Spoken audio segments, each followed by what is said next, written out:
تصوف کا معنی ہے بندے کے اندر مومن میں یہ فکر کو اجاگر کر دینا کہ تیری عبادت، تیری زندگی کا مقصد اللہ کی فرمان برداری ہے، نہ کہ خواہش کی پیروی۔ یہ بنیاد جو زندہ کرتی ہے اس فن کو طریقت کہتے ہیں، اور جو اس فن یہ کیفیت نہ کر پایا وہ صرف دھوکہ ہے، وہ سوداگری ہے۔ یعنی میں جملہ پھر دہراؤں، ایسا استاد جس کی صحبت میں بیٹھ کر بندے کا مزاج حقیقی مقصد کی طرف آ جائے کہ میری زندگی کی گزر کا مقصد اللہ کی عبادت ہے نہ کہ خواہش کی پیروی، یہ فکر بندے کے اندر آ جائے، اسی اصول اور اسی سبجیکٹ پر خدمت کو طریقت کہتے ہیں۔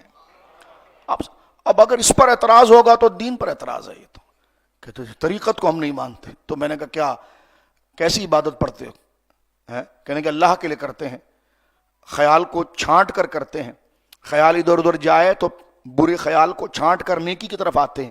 میں نے کہا اسی پریکٹس، اسی ایکسرسائز کو تو، اسی سبجیکٹ کو، اسی پریکٹس کرانے کو اور اسی سبجیکٹ کو، اسی موضوع کو طریقت کہا جاتا ہے، جس کو احسان کہا جاتا ہے۔ ان تعبد اللہ کأنک تراہ، جو رسول اللہ صلی اللہ علیہ وسلم نے حدیث جبرائیل میں فرمایا کہ عبادت ایسے کر جیسے تو خدا کو دیکھ رہا ہے۔ فَإِن لَمْ تَكُنْ تَرَاهُ فَهُوَ يَرَاكَ، عبادت ایسے جذبے سے کر، ایسے پاکیزہ دھیان سے کر کہ جیسے تو خدا کو دیکھ رہا ہے۔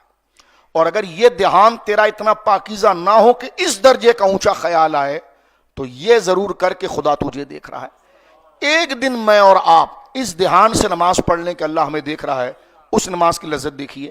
اس فکر کو پختہ کرنے کا نام ہی طریقت ہے۔ اب اگر یہ بدعت ہو گئی تو پیچھے کیا بچ گیا جناب؟